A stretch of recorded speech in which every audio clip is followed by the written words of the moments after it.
talked about pilot and command and what it means, PIC. It's a mindset, it's an attitude, it's a responsibility. It's who's legally in charge of the airplane and the flight safety and its operations. So that's the gist of it. We're gonna move on. Oh, also, your 3 primary responsibilities for being a pilot is to aviate, navigate, and communicate in that order. So no matter what happens, if there's an emergency, if there's a malfunction, your first thing to do is to fly the plane. No matter what, navigate, find an airport, find out where you're going, that comes second. And then communicating, declaring an emergency, talking to NorCal, talking to other aircraft in the area, that comes last. If you have time and if you have the bandwidth to communicate, then do so. But your first thing is to fly the plane and do whatever procedure is appropriate for whatever situation you're in. Aviate, navigate, communicate, you're gonna hear that a lot. And anytime an examiner asks you, like, what would you do in this emergency situation? A really great coined answer for the first part of your answer is, well, first I'm gonna fly the plane. They'll be like, wow, you're so smart, you're great, you passed. Another part of PIC is flight deck management. And it's a little bit more than just staying organized in the flight deck, cockpit, whatever you want to call it. It seems intuitive, but for a lot of people it's not. You'll just, I'll notice things like you're trying to stay organized in the cockpit, you got a checklist, you maybe have notes, maybe you have a knee board and you have a bunch of notes on there, maybe you have like the Say It Right card, like the radio calls on there, but you have your iPad or your phone, you have a checklist, you have your notes, you have a pen, you have your sunglasses, you have all these things, and if they're not secured or if they're not tucked away, things can get a little squirrely and dangerous, especially on takeoff and landing. So flight deck management is important because it's basically a fancy way of saying, maintain your things, stay organized in the cockpit, and have control of your space. So this includes passenger briefings. PAX stands for passengers, it's a short way of saying it. So anytime you get in the plane, especially with somebody who's never been in a small plane before, because most people haven't, you can give them something called the safety briefing.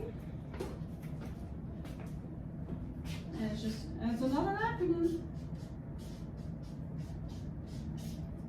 So S stands for seatbelts.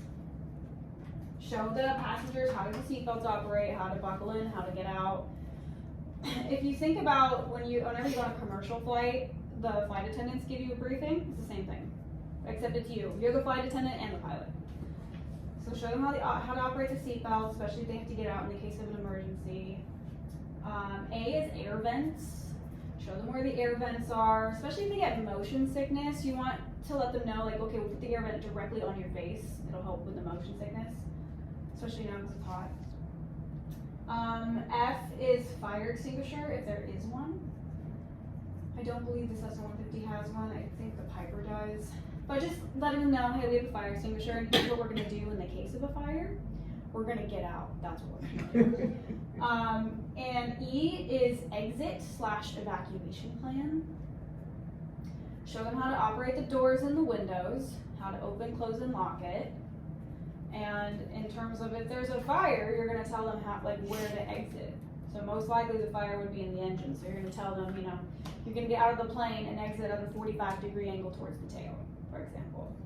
We're going to get away from the airplane. Just get as far away from the plane as you can. And then T is talking.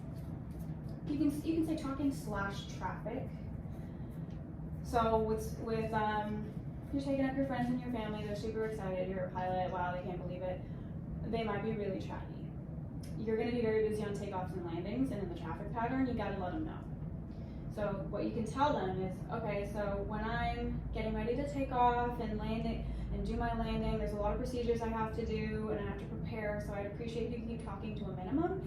And if I say sterile cockpit, that means it's a nice way of me saying, shut up, please. And you can kind of include them. I like to include passengers in the flight as much as I can, especially if they're nervous flyers, Because if you give them a task, then they kind of calm down a little bit. So I give everyone the task of, hey, let me know if you see any other planes in the area and point them out to me. So always be scanning for traffic. Because then like they're like, okay, I got something to do. And it takes their mind off of the flight if they're nervous. So if they see any traffic, tell them to let you know. And then why is your questions. So you ask the passengers, do you have any questions? Is there anything I missed? Is sterile cockpit not like a mandatory thing? It's not a mandatory thing, like you don't have to say it that way. No, I was just wondering because it's a mandatory thing as a flight attendant for pilots and at different airlines. Oh, right. Yeah, I mean, so we don't necessarily, like Part 91, no, it's not mandatory. But what's mandatory is kind of whatever you say, you know, if you're PIC, right? So you can make it mandatory, and it should be treated as such. I just wasn't sure if there's like something For sure. that like you're supposed to. Right. No. Part 121 for like airlines and Part 135 like charter flights, there are a lot more strict in regulations, which makes sense. Part 91 is a lot more flexible, but it's always a good rule of thumb is if it wouldn't happen in a Part 121 environment, it probably shouldn't happen in Part 91. It might not be mandatory, probably not, but it's safer, so you might as well implement it.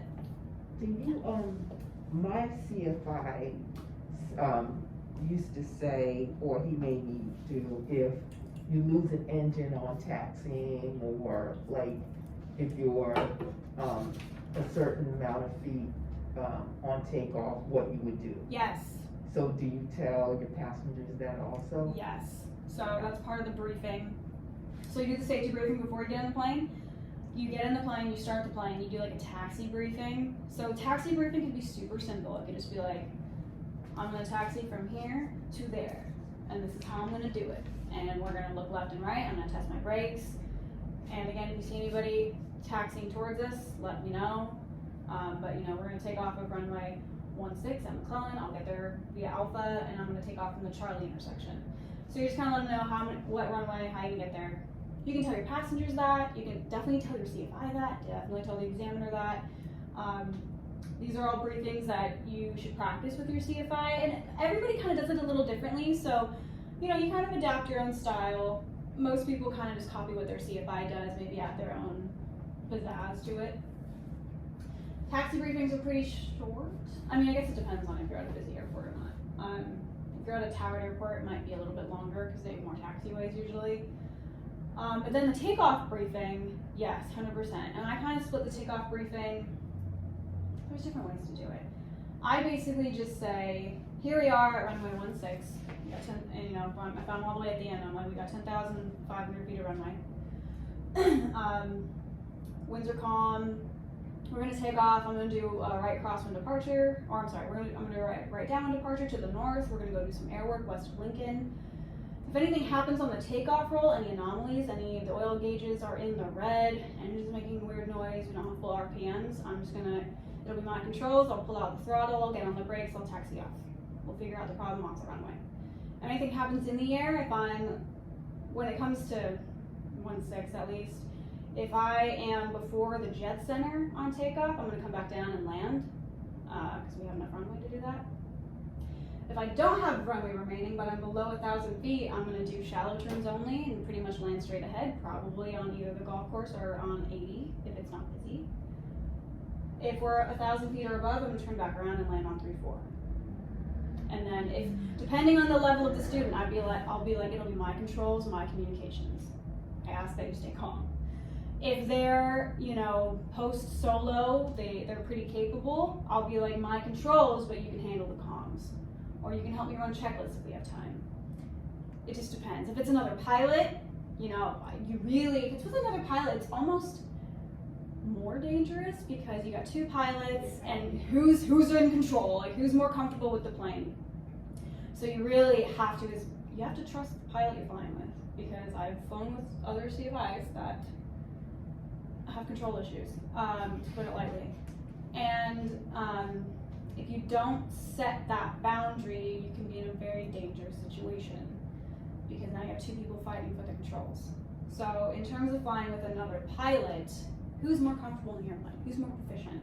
If I'm flying with like a jet pilot, yeah, he's got tens of thousands of hours, but he hasn't flown a 172 in 3 years. I'm in control. I don't care what company you work for.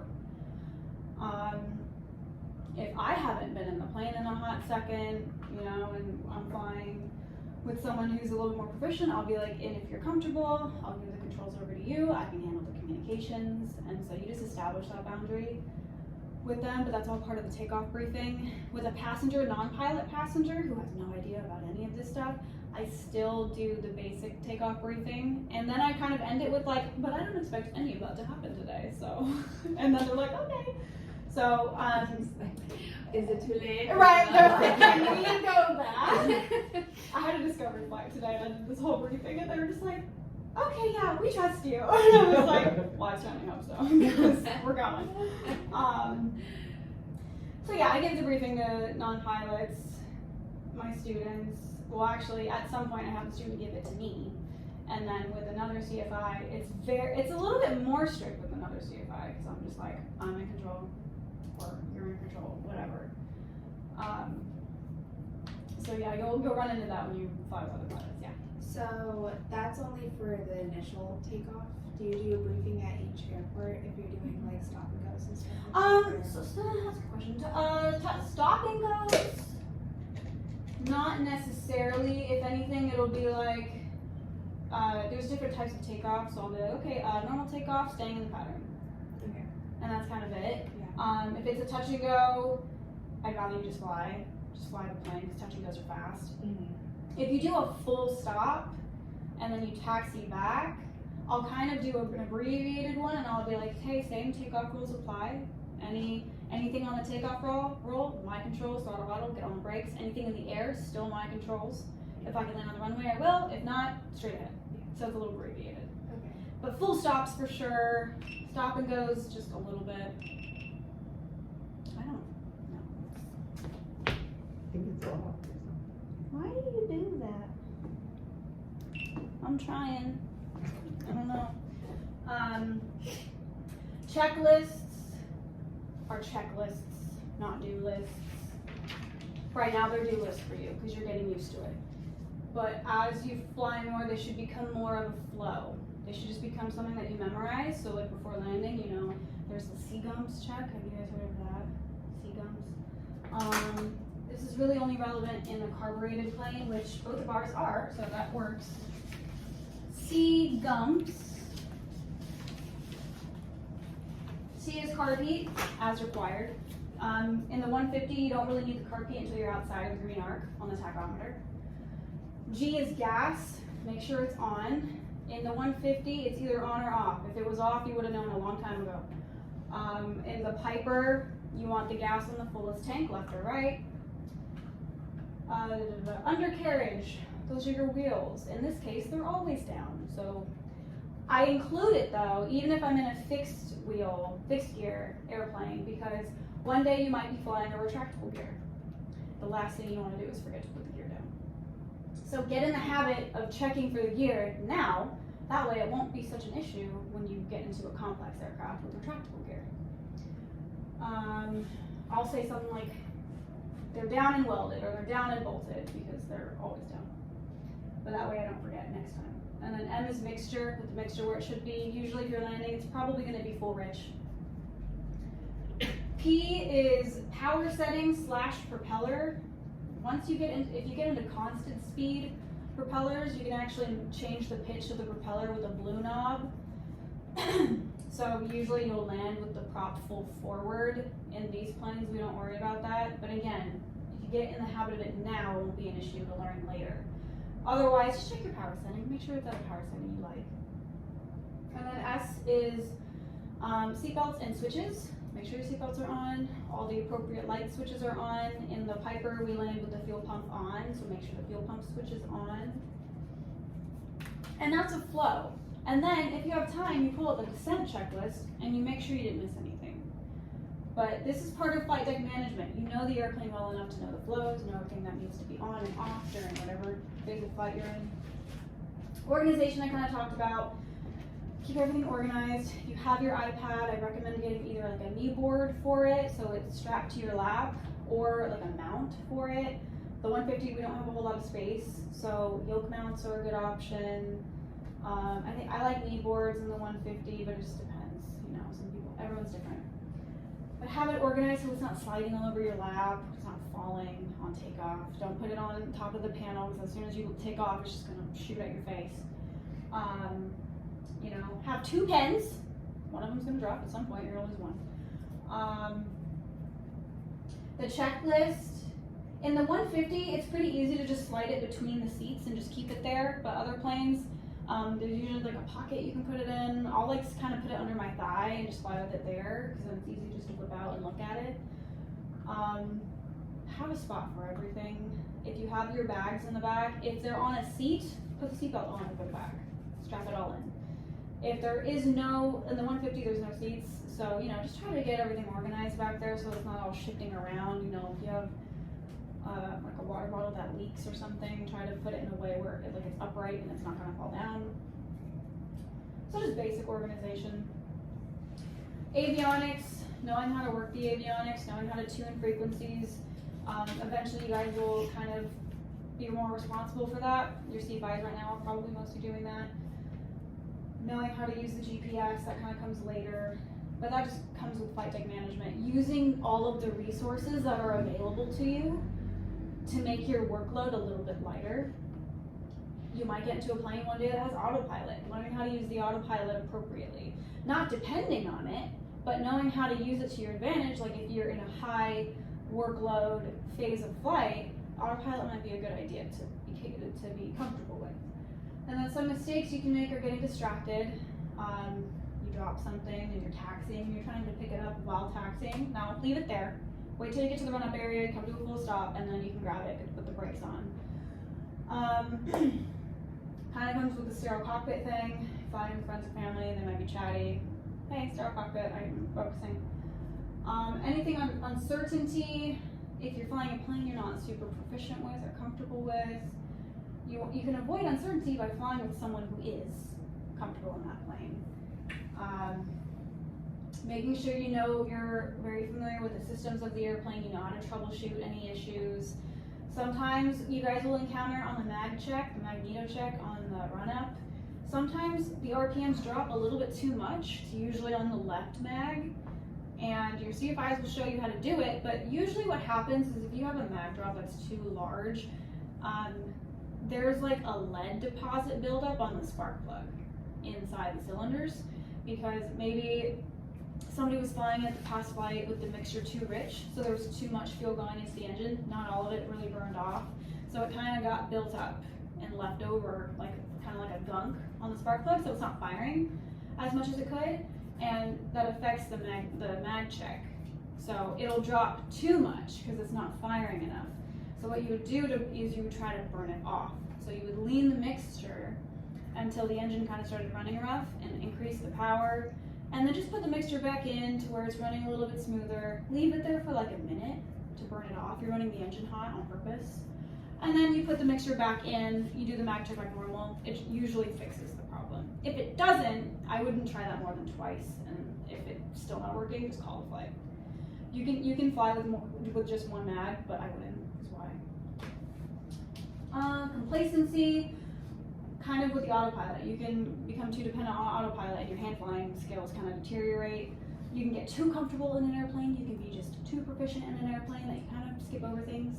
Happens a lot. Happens a lot with CFIs or with high-time pilots. They're just like, oh, I've been in this plane. I have 10,000 hours in this plane. I know this plane like the back of my hand. Something gets forgotten at some point. So that's why you have checklists. Because yeah, you can do your flow, but maybe this flow changes a little bit depending on the airplane you're in. So that's why checklists are there. I know that when I'm switching between the Cessna and the Piper, I'm a lot more familiar with the Cessna. When I get in the Piper, I'm a little bit more on with the checklist because I don't fly the Piper as often. So try not to get complacent. Just because I fly a lot doesn't mean I'm flying that particular airplane a lot. Questions? Do you know the max amount for the 150 for the carburetor per the mag drop? Yeah. I want to say it's no more, I know in a 172 it's no more than 150. I think in the 150 it's no more than 125 and no more than a 50 difference between the two. Yeah. If anything, it specifies it in the POH, but usually it's between 125 and 150. Okay. And then the carb heat drop is usually like 20% of whatever RPM setting you're at. So if it shouldn't drop more than, like if you're at, I think it's 1700 on the 150, it shouldn't drop more than 170, 340. Yeah.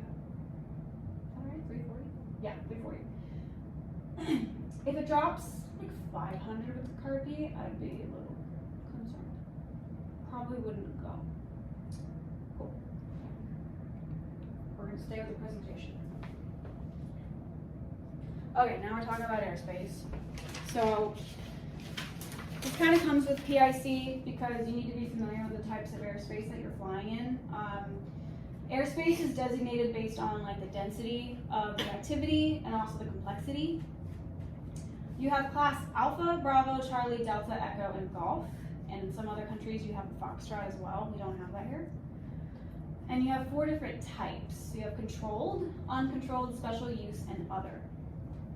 So controlled just means that air traffic control services are provided. And if you fly IFR, you have to be on an IFR flight plan. It does not necessarily mean that there's a towered airport or you're at a towered airport. And it doesn't necessarily mean you have to talk to anybody. For example, Class Echo is considered controlled, but you don't have to talk to ATC to fly an Echo, unless you're IFR, then you do. I think the only uncontrolled airspace is Gulf. So there's no IFR flight plans in Gulf. And then special use airspace, it's just certain activities have to be confined for the safety of flight. There's probably like limitations on certain aircraft operations that are not part of those activities. Special use airspace is usually military activities going on. And then other is just, there's not really a specific classification for that airspace. It could be something like a parachute jump area, a temporary flight restriction, aka a TFR. TFRs will be activated for like military activities, for VIP. So like if the president is over in San Francisco, there's a TFR over the Bay Area. It's a ground stop. Yeah. So fun. Yeah, right? So pretty much no flight training over there. And what other things? You could do, like firefighting TFRs, that's a big one too, that you'll see a lot here. It's like permanent TFRs over the wilderness areas. Yeah. It's funny. Preservation areas. Yes. And it's funny because we have a TFR over Beale, and it's temporary, but it's always there. So it's like, is it really temporary? I just feel like there's probably like a paperwork thing that they don't want to do, so they're just like, oh, just call it a TFR. They don't want to like designate it specifically.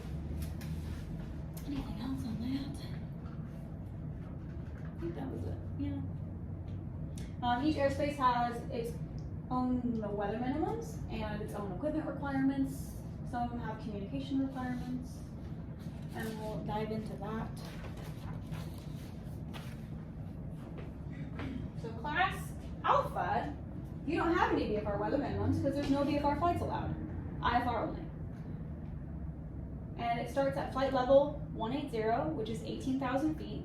We call them flight levels because after 18,000 feet, everybody sets their altimeter to 29 or 9 or 2. That way everybody's on the same playing field, and they do that for altitude separation. Because if you're on a different altimeter setting than somebody else coming at you, you might think you're at flight level 19 or 0, but so do they, because they have a different altimeter setting. So everybody's on the same one. So we call them flight levels. And it extends all the way up to flight level 600, which is 60,000 feet. Again, all IFR only, altimeters are all set to 29 or 9 or 2. No VFR flights are allowed. There's not really much else to say other than on that, and it's not on the VFR chart. All right, class Bravo. Think of busy for B. You have shelves of the class Bravo that usually extend up to 10,000 feet, and when I say shelves, I just mean that there's different layers of the airspace that start and end at a certain altitude. The Bravo, they could all start at different, they can all start at a different altitude, but they usually all end at 10,000 feet. Before you go into a Bravo, there's something called a mode C veil. Veil, like a wedding veil. I will show that to you on the chart versus talk about it. But when you're in the Bravo, you need three things. You need an ADS-B, I'll go into that, a transponder, a mode C transponder specifically, and you need to be communicating. You need to be cleared into the Bravo. You need to hear ATC say, November Cessna 61329er cleared into the Bravo. And then you repeat, cleared into the Bravo, 61329er. If you do not hear cleared into the Bravo, you do not go into the Bravo. ADS-B stands for Automatic Dependent Surveillance Broadcasting. This is a fairly new requirement. This just happened in January of 2020. And basically, what it does is it determines the aircraft position based on satellite. And it broadcasts your position, your speed, your identification, and your altitude, pretty much, I think, every second. And ATC can see it. Aircraft that have ADS-B receivers can also see it, so it's great for situational awareness. In the 150 and in the Piper, we have something called a Sentry. It's like a white little box that sticks to the window. That's an ADS-B receiver. So if you connect your ForeFlight to the Sentry, you get to see traffic on your ForeFlight, on your iPad, or on your phone. It's really useful, and it's just nice to see other aircraft around you. What does ADS stand for again? Automatic Dependent Surveillance Broadcast. And again, it's fairly new. It's only 4 years old. And it almost does the same thing as your transponder, but it's faster and it's more accurate because it's satellite-based versus ground-based. Your transponder, there's 3 different modes that you can have for a transponder. There's mode A, C, and S. Mode A broadcasts your identification only. So we can see your tail number. Or ATC can see your tail number, but nothing else. There's mode C, which is your identification and your altitude. Mode C is required for Class Bravo, and we have a mode C in the plane.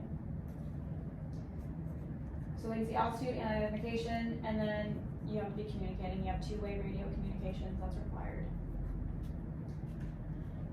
There's also mode S, which broadcasts your, it gives all the mode C capabilities, plus it can transmit that information to other aircraft, not just ATC. I don't know if I've ever seen a training aircraft with mode S. Most of them are just mode C.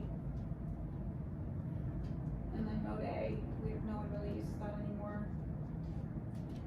So weather minimums, you need 3 statute miles visibility, and you need to remain clear of clouds. Clear of clouds just means you cannot touch a cloud with your airplane. So a cloud could be right there. As long as I'm not touching it, I'm clear of clouds. And the reason why it's only clear clouds, it's not like you need to remain like 1,000 feet above, 1,000 feet below, mile in between. It's because everyone's talking to ATC, so ATC provides separation for everyone. ATC knows where the clouds are because of pilot reports, so they can kind of keep everyone separated and clear of clouds. So I will show you what Bravo looks like. The closest one is San Francisco. And students, you cannot solo into a Bravo unless you receive a special solo into a Bravo endorsement. Because you can go into, once you guys get your cross-country solos endorsed, you can go fly into a Charlie, you can fly into a Delta, depending on what airport you were endorsed for. But Bravo specific, you need to be trained in the Bravo, which most of us don't do. We don't do like the solo Bravo endorsements, but we'll take you into the Bravo, you know, if that's something you want to do and get experience with. So, let's see, the mode C veil is this red line right here. So the Bravos are usually 25 to 30 miles away from the primary airport, like the border, and the primary airport here is SFO. And then the Mode C Vale is usually about 30 miles away from the primary airport, which again is SFO. Think of Mode C as like, so think of Bravo as like a spaceship, and then Mode C is like the force field around the spaceship. So you have to have Mode C and ADSB out, and it says it right there. It says right here, 30 nautical miles, Mode C and ADSB out. You have to have that. You don't have to be talking to ATC, but you have to have those two things so that they can see you. So you're kind of poking at the force field around the airship, so everyone can see you. You don't have to talk to anyone, but everyone knows where you're at. And if you start getting too close to the Bravo, you should be monitoring one of the frequencies, which if you're going in this area, it'll be this frequency, which is of course blocked by El Cerrito. 127.0, or whatever the other one was. So you should be monitoring at least. Monitoring just means you're tuning in, listening, but you're not talking. Because what could happen is if you get too close to the Bravo, they might call out your tail number and be like, 61329, are you on? And then they'll be like, say intentions. Like, are you trying to get to the Bravo? Or like, why are you hanging out so close? You're in the force field. And then, you know, they might want to put you on a flight following, or they might be like, okay, well, you know, remain clear of the Bravo. And could you go 5 miles to the north or something? So you should always be monitoring, because they are watching. But there's different shelves. So this one, for example, starts at 4,000, ends at 10,000. This one over here starts at 5,000, ends at 10,000. This one starts at 3,000, ends at 10,000. Also 3,000, 10,000. This one's 2,100 and 10,000. 3,000, 10,000. So it just depends. Right around SFO, it starts at the surface. So you're not flying around SFO if you're not talking. And then other places, 1,500 to 10,000, 2,300 to 10,000. So you can see it's kind of complex, very busy, lots of different shelves. And I won't go too much into it, but there's something called a San Francisco fly chart that's available on ForeFlight, and it provides VFR flyways that you can request clearance for, and it'll just help you transition through the Bravo without bothering ATC too much. So it's a good method of flying through the Bravo, flying in the Bravo, in a way where it's like it's on a chart. So because it's charted, it alleviates workload between you and ATC. They don't have to tell you every which way to go. They just say, yeah, you can fly the, you can fly like the northwest VFR flyway at 4,000. And then on the fly chart, it has different little waypoints for you to fly along. And like on ForeFlight, you can literally see your little airplane flying. Stay on that flyway, stay at that altitude. You don't have to bother ATC, and they don't have to worry about you. So that's why we see those, because they're in the sphere. They're what? The lights. Oh yes, yeah, these. Yeah. Yeah, those are traffic. Those are all airplanes in real time. This is happening right now. So like SkyWest 5338, they're landing. Southwest 1828 is probably taking off. United Airlines 1243 is coming in. So is American Airlines 1372. They're all going into SFO. It's kind of cool to watch because like they're all very. If there's like a few of them, they're all so evenly spaced. It's beautiful. They do a great job. So it's fun to see. But that's a Bravo. Very busy. There's one in Los Angeles. All the busy places that you can think of. It's probably a Bravo. So there's a couple in Los Angeles. Just SFO, I think, here in the northern part of California. Now you have class Charlie. So class C, think congested. It's busy, but it's not busy enough to be a Bravo.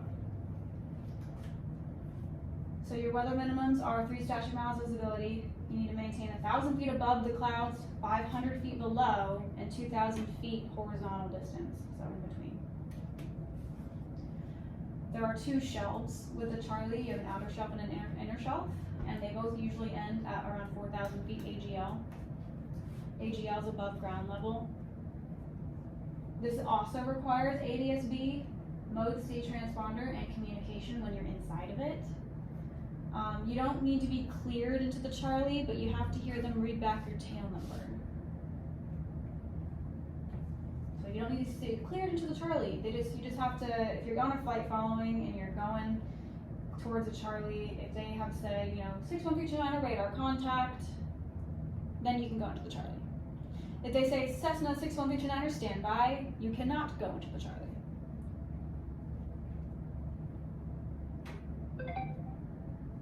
Someone's beeping at me. When you are flying over the top of the Charlie, so let's say that the ceiling, the top of the Charlie ends at 4,000 feet AGL. Let's say you're at 4,500 feet AGL, so you're 500 feet above it. You don't have to be talking, but if you're within the lateral boundaries and you're flying over it, you still have to have ADS-B and mode C on top. But you don't have to be talking because you're not in it. But it's kind of one of those things where it's like, hey, you're close to the Charlie, and we want to see you. They want to know what you're doing, and it's usually about 20 nautical miles wide. And if you've noticed, McClellan is underneath the Charlie. So that's why getting in and out of McClellan requires, it's a little trickier, just because there's the Charlie right above us.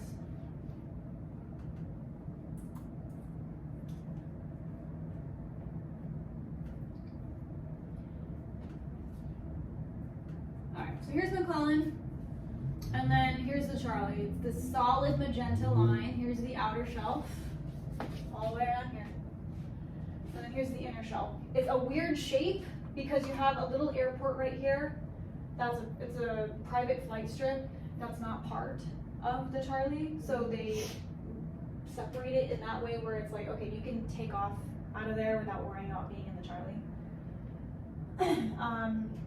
And then you also have like Rio Linda right over here. So they make it a weird shape to allow for other airports to take off without having to worry about like talking to Sacramento International's tower. But so when it's the inner shelf, it starts at the surface and it goes up to 4,100 feet. That's an MSL. So we said 4,000 feet AGL. Sacramento is almost at 100 feet elevation. So 4,000 feet above Sacramento AGL is 4,100 feet MSL. Does that make sense? Okay. And on the outer surface, the Charlie does not start until 1,600 feet. So once you're at 1,600, you're in the Charlie. And then when you're in 4,100, you're in the Charlie. Once you're at 4,200, you're outside of the Charlie now. But you still need ADS-B and mode C, but you don't have to be talking. So McClellan is right underneath it. So I won't go too far into Echo because we're not talking about that yet. But McClellan is a class Echo, starting from the surface. So we can take off and land in McClellan without talking to someone necessarily, but we have to be below 1,600. So a lot of the time when you're flying with your CFI, when you take off out of McClellan, if you're going north, for example, and you're going to Lincoln, a lot of us will be like, okay, just stay at 1,500 feet. Because we want you to be high enough, like give you as much altitude as possible, but if we're not talking to NorCal, you can't go into the Charlie. So we're like, get as high as you can, but like not too high. And a lot of the time, if you're not watching and you're climbing, and if you're not paying attention, you might feel us push on the yoke. Because we're like, no, don't go into the Charlie. Because we're the ones that get in trouble. So yeah, and when you're coming in, same thing. You can be whatever altitude you want to be out here. But once you start coming in, like if you're coming in on a long final for runway 16, you have to be below 1,600 by the time you're inside the solid line. Make sense? That's the Charlie. It's around Sacramento International. It's towered. You see all the traffic going in. That was all I wanted to say on the Charlie.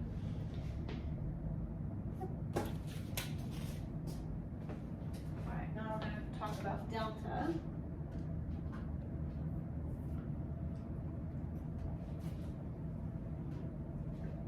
So class Delta, D, dialogue. Think about dialogue. It's still an airspace that you have to talk in, but you're just talking to tower. class deltas are towered, Charlies are towered, Bravos are towered. They're busy airports, but not necessarily a busy airspace. And they might just have high traffic once in a while, so they designated it as a delta. They put a tower in there to handle traffic. Like Mather is towered because it's an Air Force base, but also they have UPS flying out of there, so they have big traffic. Sacramento Executive is towered because it's busy. There's a lot of student activity, and then there's a lot like private jets flying in and out of there a lot.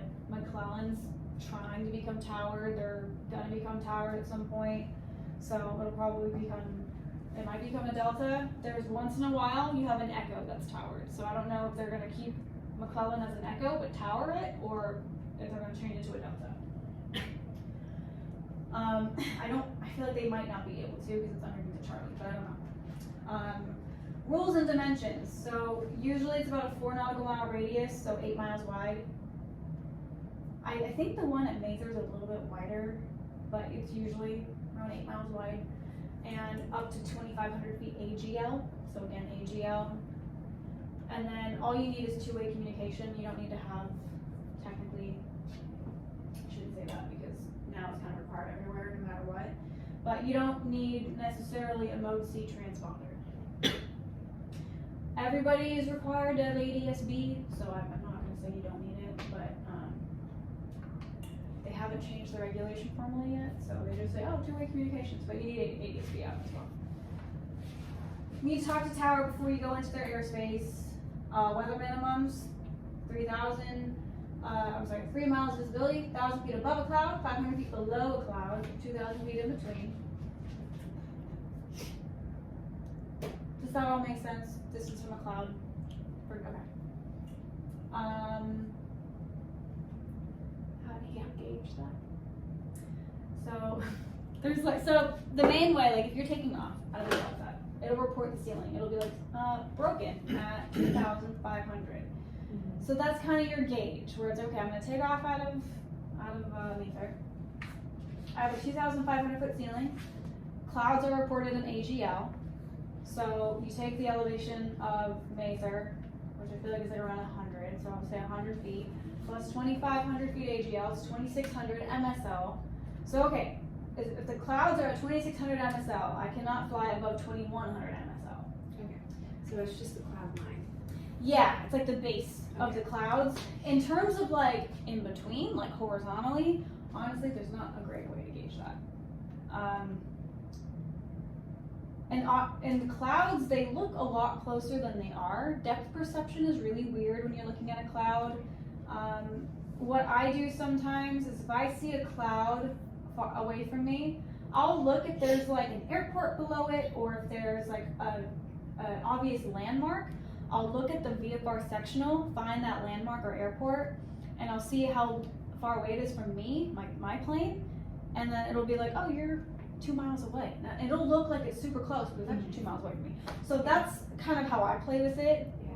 But 2,000 feet, I mean, you could go out, and this is extensive, but like if you go out to the runway, and you know the runway is about 10,000 feet, or 10,500 feet or something.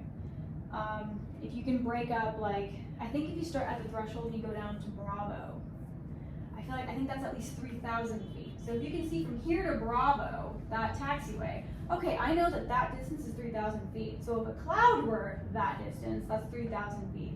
You could do it that way, but again, in the air is really hard to tell. So, I was just stay wondering, away from the clouds. for the most part, it's not like has to be exact. No. No one's like. No one's out there, A little totally, bit. yeah, no one's out there being like, that's 1,500 feet, actually, yeah, right? No one's out there monitoring you, it's really like honor system. Yeah. Okay, so Class D, Class deltas aren't too complicated, they're pretty straightforward. What's the difference in rules for talking between Class C and D?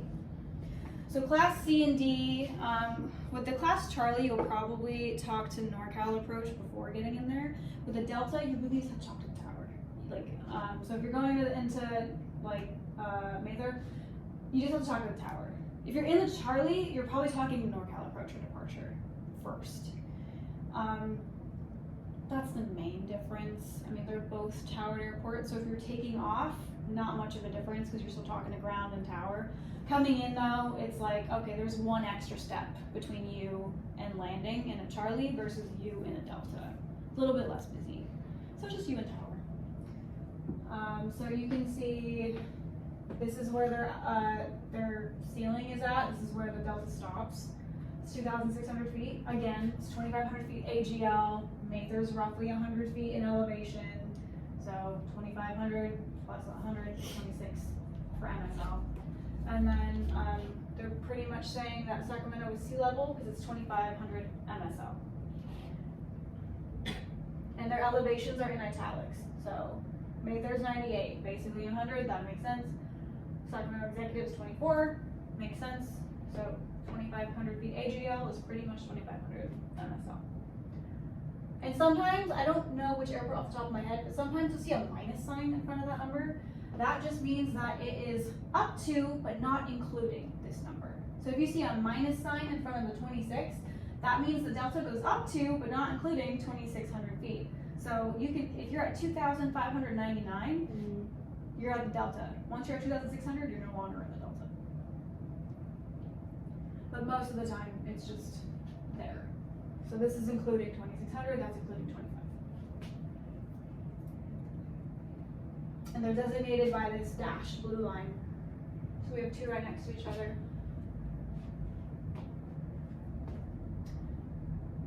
All right, now we're going into Echo, which is kind of where things get a little complicated. Because Echo, there's just a lot of different types of Echo. Well, not types, but shapes, I guess, designations. Class Echo, think of everybody. Because if you're not in an Alpha, a Bravo, or a Charlie, or a Delta, you're probably in an Echo. So the rules and dimensions kind of vary. Echo can start at the surface. It can start at 700 feet AGL. It could start at 1,200 feet AGL. It could start at 14,500, and then it tops out at 60,000, flight level 600. Or I'm sorry, scratch that. It could start at flight level 600 because the Alpha tops at flight level 600. After flight level 600 it becomes Echo again. So, and your weather minimums depend on if you're above or below 10,000 feet MSL.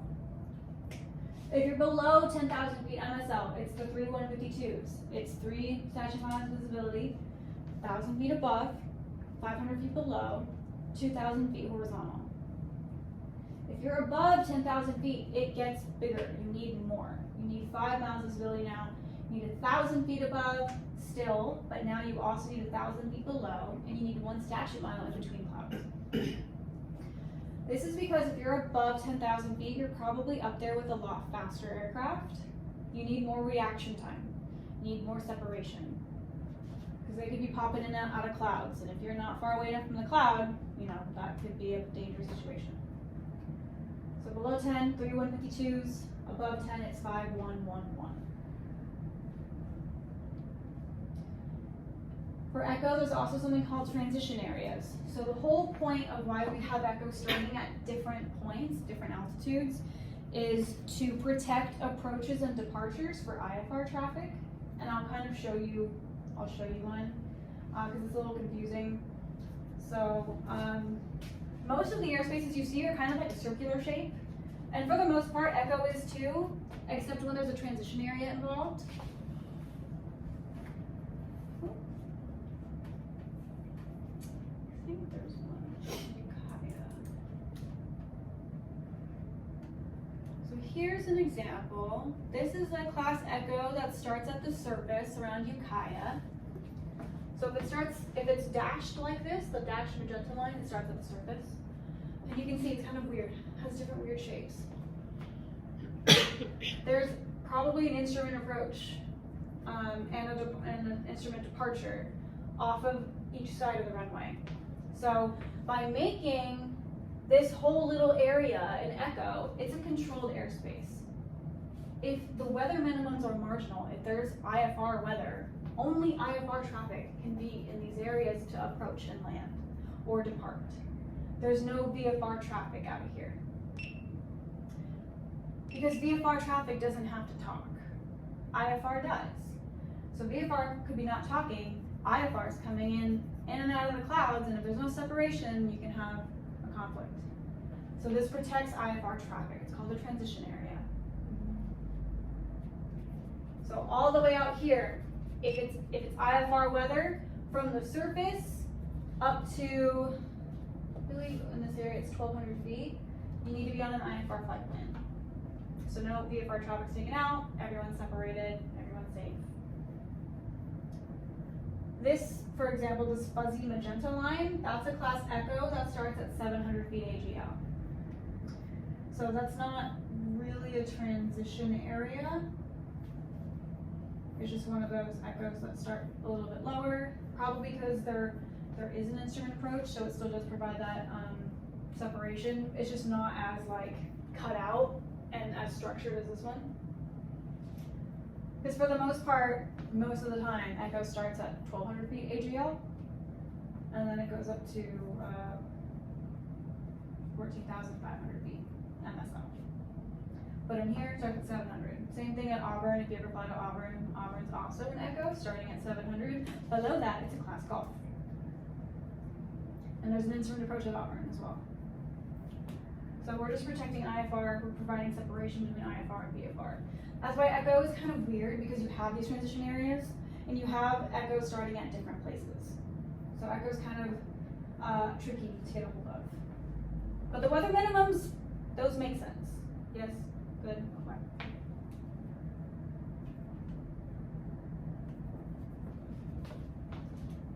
Anything else on Echo?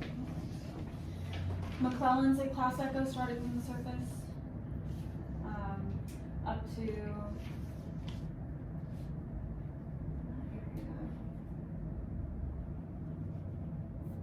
so up until the Charlie, if you're under the Charlie, then up until 14.5. Cool, now we're going to golf. Think of G, think of giddy up, because it's cowboy country in golf. Cowboys doing stupid stuff, to put it simply. So in class golf, there's not a whole lot of rules, because it's uncontrolled. And you can have golf, if you're not in an Alpha, Bravo, Charlie, Delta, or Echo, you're in a golf. So it can be from the surface up to 700 feet, that fuzzy magenta line. It could be 1,200 up to 1,200 feet. That would be a fuzzy blue line, which I don't think there's any fuzzy blue lines in California. And then it could also possibly be 14,500 feet, up to 14,500 feet. So golf is also kind of tricky. Different shelves, and the weather minimums are different for day and night, also for how high you are. And so there's another slide for that. I bring up 91.119 and 91.13 because just because golf is uncontrolled does not mean that the regulations do not apply.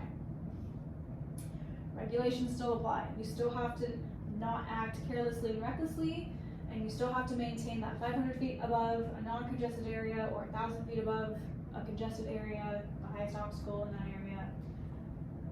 So those still come into play. But there's no IFR traffic in class golf. You don't have to be on an IFR flight plan. Technically, there are people that could get away with flying in the clouds in a golf because it's uncontrolled. However, that would be considered careless and reckless. And if you're not maintaining weather minimums, no one's gonna know because you don't have to be talking to anybody. But again, careless and reckless. And the weather minimums are, blurry. Okay, so class golf. If you're 1,200 feet or less AGL daytime, it's just a statute mile, clear clouds. Is anyone there to know that you're clear clouds? No, that's on you. You'll need a mile visibility, clear clouds. That's not safe. I wouldn't do it. I wouldn't be in a golf with only that weather minimum unless I was IFR, which you don't have to be in golf.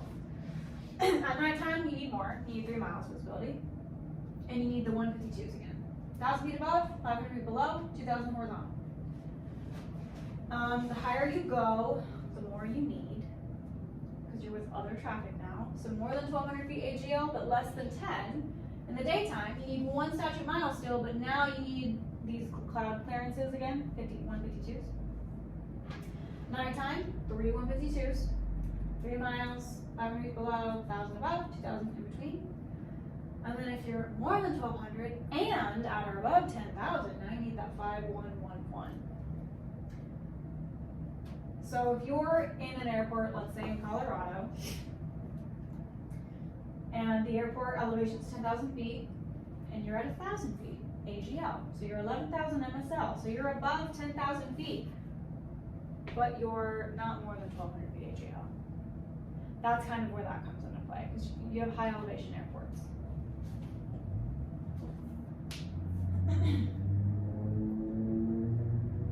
So if you're at that, if you're at 11,000 feet MSL, but you are less than 1,200 feet AGL, then you have these minimums. So that's kind of where it gets tricky.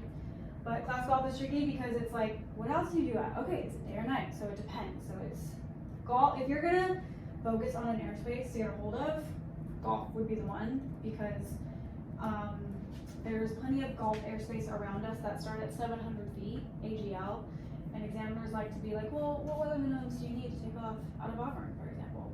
Well, Auburn is a golf until 700 feet, and if it's day or night, you would go by the golf minimums. And then there's the question, is it safe? No. It's like, could you take off if the ceilings were, let's see, we're at Auburn, which is a golf until 700 feet. If you're taking off in the daytime, you only have a statute mile, and the ceilings are at, let's say, 600 feet. Could you take off? Technically, yes. Would I? No. You can take off because all you have to do is remain clear of clouds. So you could, it's called scud running. If you're just below the clouds, not safe.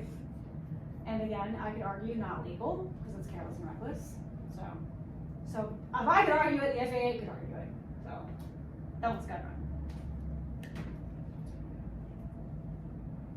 Yeah. Special use airspace, you have alert areas, you have warning areas. Again, most of the time, these are designated because of military activity. Alert areas, there's high volume of pilot training or unusual aerial activities, maybe like aerobatics or something. You also have warning areas, which extends 3 nautical miles outward from the coast. And there's just hazardous activity out there, again, usually military related. You can fly into these areas, technically. If you're talking with ATC at the time, they might try to vector you away from them.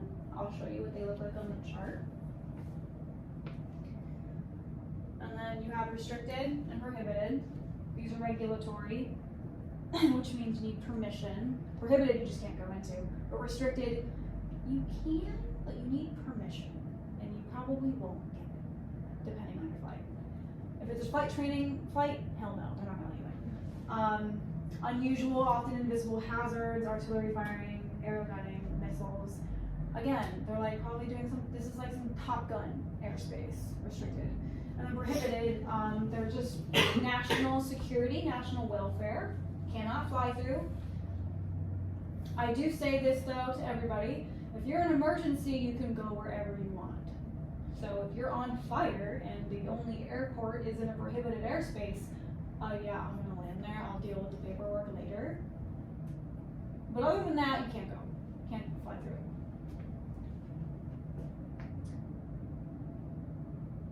Questions so far?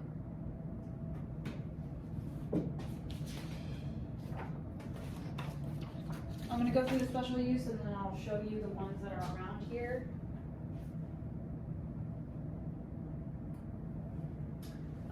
MOAs and CFAs. MOA, Military Operation Area. There's a lot of those around here. Just military training activities. ATC will separate any IFR traffic from the MOA and any participating VFR traffic. When I say participating, I just mean if you're on a flight following with ATC, you're talking to them. If it's if the MOA is hot or active, so because they have periods of activity and inactivity. If it's hot, most likely ATC is going to vector you around them and have you avoid them, but you can legally fly through these. And With that being said, if you're talking to ATC and they try to vector you around it and they let you know, hey, the MOA is hot, you know, turn this heading, you better turn that heading. I wouldn't test it because there's air combat going on. They're not looking for you. So if you fly in it without talking, that's at your own risk. Controlled flying areas are not charted, so you won't find them on the chart, because if you're flying into one, whatever they're doing, they're gonna stop. Because they can see that you're coming in. They have like ground radar, so they can tell aircraft coming in and out. So they'll suspend all activities. So they're not charted. Activities could be hazardous, but again, they're gonna stop them if you're flying into it. And I'll show you a couple special use. There's a lot of MOAs around here and a lot of restricted areas, kind of up north. So this red line with like the hash marks, that's the Maxwell 1 MOA. And if I don't know if it'll work on here, actually. On ForeFlight, if you're on your app, if you're on like your iPad or your iPhone, if you just like long press it, it'll highlight it and it'll tell you all the information. It'll be like, oh, it's from this altitude to this altitude, and it's active from these hours on these days. Usually, they're not active on the weekends. Right now, it's not active because it's not highlighted in red. So ForeFlight will highlight it in red if it is active. To find the information on the MOA on a paper chart, if you have a sectional chart, it's on the very top, like in the white trim portion, and it's all alphabetical, so you'll have all the list of MOAs, and you'll see Maxwell 1 MOA, and it'll tell you it's active from 0900 to 1200, Monday through Friday, for example. There's a Maxwell MOA, what else is around here? There's another MOA, the China MOA. Lots of MOAs. Then as you kind of go down south, you'll see more like restricted areas, alert areas, anywhere around like an Air Force base usually. I know there's one near Travis.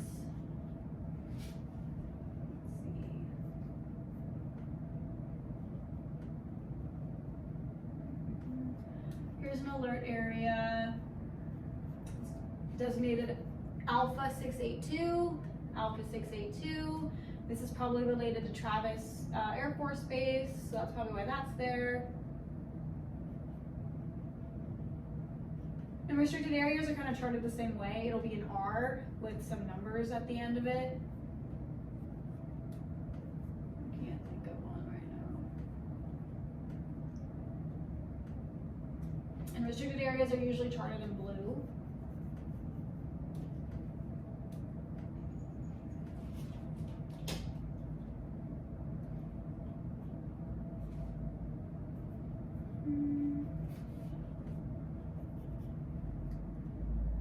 I can't think of any. Let's go to Nevada. There's always weird stuff over in Nevada. Oh, here's one.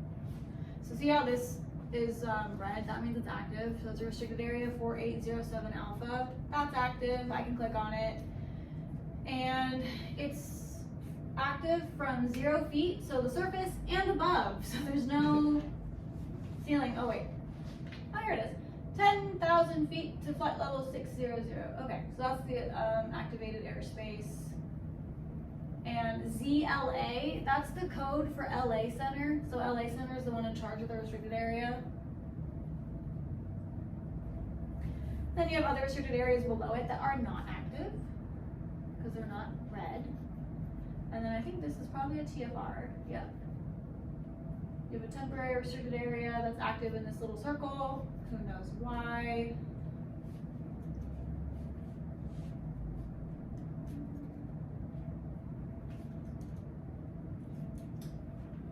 Let's see, it's designated as national defense airspace right now. And that's all they're saying about it. They're not saying what kind of activity, but it's a national defense airspace, so you can't go in there. And that's what those look like. Here's another restricted area, more restricted areas, whole lot in Nevada. But that's what they look like on the chart.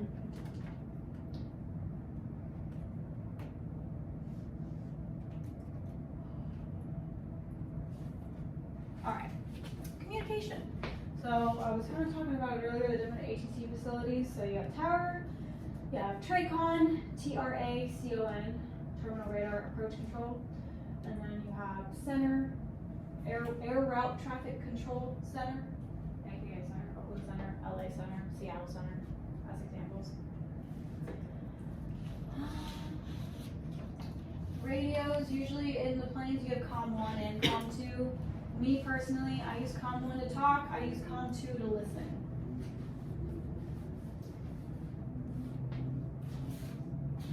And we'll talk a little bit about lost comms too. Go into that. Equipment, again, you have your radios, COM1, COM2, ADSB, talked about that. Transponders, we went through those. Mode A, Mode C, Mode S.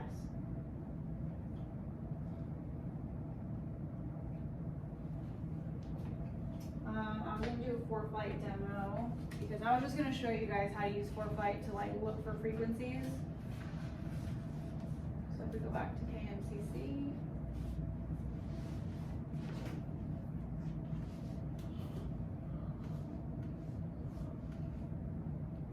So ForeFlight and other electronic flight bag apps include all the frequencies for that airport. So here's your list. It's under info. You have some frequencies that say on the chart as well. So you have the AWAS frequency, that's the weather. And then you have the CTAF frequency, which is the common traffic advisory frequency. That's what you would talk to other traffic on. But if you go into the ForeFlight and you click on the actual airport, it gives you a little bit more. So again, you have the AWAS, you have the CTAF, and then you also have clearance delivery. It's more of an IFR thing. So if you were to pick up an IFR clearance, you would contact clearance delivery and they would tell you your IFR clearance. You guys won't be contacting them just yet. CTAF, also called Unicom. Unicom is the frequency that the FBO at the airport would monitor. The FBO is fixed base operator. I kind of think of them as like, they're almost like the concierge of the airport. So they provide different types of services. Usually it's like fuel services, they usually have like oil, they could help you get a rental car or things like that. So the FBO at McClellan is McClellan Jet Services. So McClellan Jet Services, they usually do our fuel for us. We have the jet services because a lot of private jets come in and they need things like rental cars, they need things like ice and water. So that's why I'm like, oh, I like the concierge front desk of like a hotel, but for an airport. So this Unicom means that the FBO is monitoring that frequency and you can talk to the FBO through that frequency. So you can be like, McClellan Unicom, are you up? Or McClellan Unicom, do you copy? And you'll get a response from McClellan Jet Services. Flight service, we have Rancho Marietta Radio. You guys will eventually learn how to open a VFR flight plan. We don't really use them anymore, but you'll learn the concept with your CFI. And you would open that VFR flight plan through Rancho Marietta Radio. So you have a couple of different frequencies that you can use.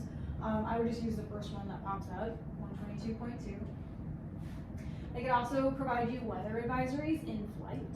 So if you're on your way somewhere, if you're flying over a specific airport, you click on that airport, look at the flight service frequency, contact them and say, hey, like, can I get updated weather on my destination, wherever you're going? And then they give you like an abbreviated weather briefing or a standard weather briefing. Or just give you like, yeah, looks like there's a thunderstorm over the airport, it's 5 miles wide in diameter or something like that, or moderate turbulence, icing reported, things like that. And then you have NorCal approach. So if you were taking off out of McClellan and you want to pick up a flight following, NorCal approach or departure, you would use that frequency. It's the same one. You're talking to the same person. It's just if you're coming in or if you're leaving, you can call them approach or departure. They answer to both. And let's say you pick up a flight following. I do the same thing. I could click on Auburn Airport and NorCal approach up there is 125.4. So they have different little airspace areas, different frequencies. And if you're on a flight following, as you go through different TRACON airspaces, they'll tell you who to contact next. They'll be like 61329er contact NorCal approach on 125.1. You'll be 125.1, 61329er, tune it in, and then you'll check in, you'll be like, NorCal approach 61329er, level 5,500. And you just check in with your altitude usually. And then they'll say something like 61329er, welcome, or 61329er, roger. They might give you an updated altimeter setting, but that's usually about it. So that's how you would look at the frequencies on foreplay. And if we talk about lost comms, so lost comms is, kind of depends on the situation. It could be an emergency. It could be a really big issue. If I lost communications at McClellan, I wouldn't worry too much about it because it's not towered. But if I lost communications in a Bravo, oh my God, horrible, horrible situation just because it's so busy and you have to be talking. So that, in that case, you're kind of considered an emergency. And ATC can declare for you. So if they think if this is designated as an emergency, they will declare you as an emergency aircraft. Which means they'll prioritize you, but it also means that whatever airport you're going to is ground stopped, and all the aircraft are vectored around you to give you plenty of space. So if you're talking to ATC, if you're in a Charlie or a Bravo, or you're on a flight following, and it goes quiet, and maybe you don't hear anyone say anything, maybe you do a radio check, no one says anything, or maybe they're talking to everybody else but you and they're not responding to you at all, you might have a lost comm situation. However, there's a couple things to do to troubleshoot first. Check your volume. A lot of people turn down the volume because like they're listening to the weather or something, or they're talking to one another and they turn it down and they just forget to turn it back up. That's usually the number one thing that happens. Make sure you got the right frequency plugged in. There's frequencies that, sometimes they just get mixed up in your mind, so make sure you're on the right one. I usually, if they tell me a frequency, I'll have it written down on my iPad, that way I can double check to make sure I did the right thing. Otherwise, whoever I was previously talking to, I'll go back to that frequency, and then I'll be like, I just want to double check, did you tell me to contact 125.25? And then, they'll say yes or no. Check your mic plug-in, make sure your headsets are plugged all the way in. Sometimes they come loose, sometimes it's a little janky, so just make sure it's plugged in all the way.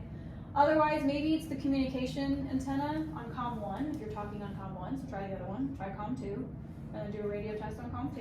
If someone responds to you, it must have just been a COM 1 issue. If both radios are not working, it could just be like your headset jack, and it's nothing that you can fix in that moment, but you can plug into the other side.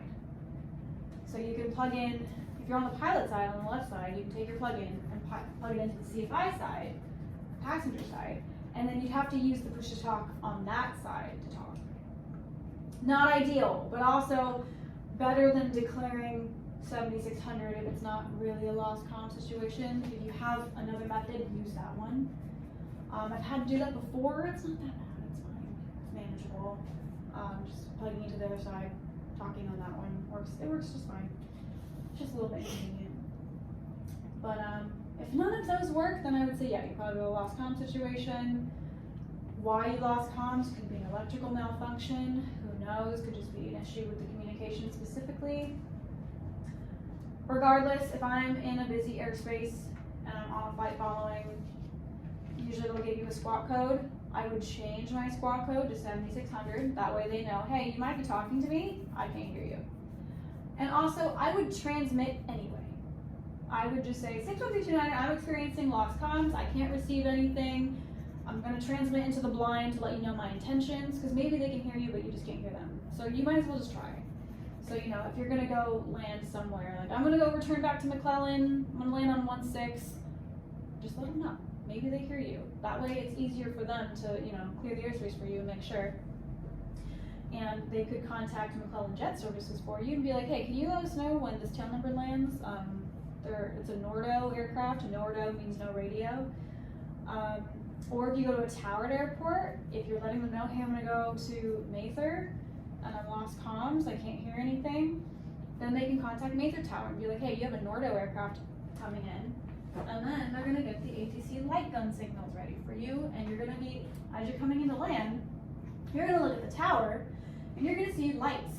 Whether it's steady green, means you're cleared to land if you're in the air. If you're taking off, you're cleared to take off.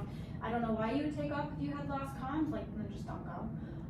But if you're in the air, you're clear to land. If it's flashing green, return for landing. So maybe do a lap in the traffic pattern and then come back, and then wait for that steady green.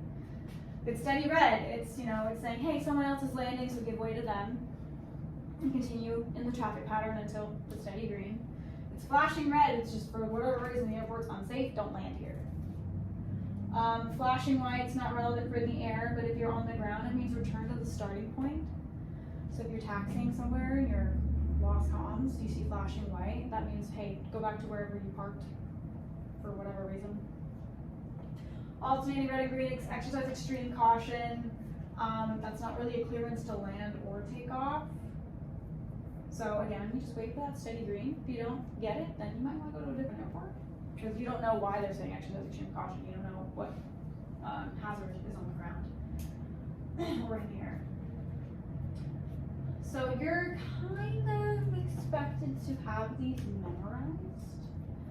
I do believe they're on that sheet too, and the reason why it has like these cutouts is because it's expected, like you cut it out, put it on a knee board.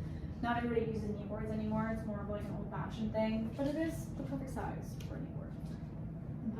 So this would be something different than like a tailwind or something like that, because it's like for all runways, right?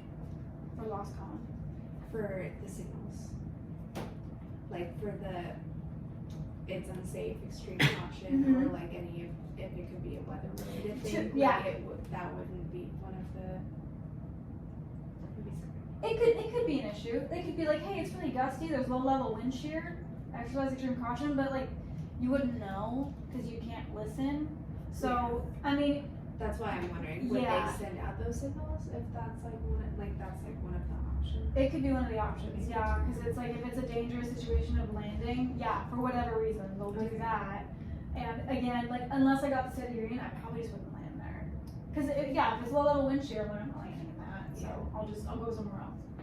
And I would transmit, but like I'm gonna fly to Sac Exec and try over there or something, you know. Ideally, you try to get on the ground as soon as you can so that you're not a danger to other aircraft around you. That being said,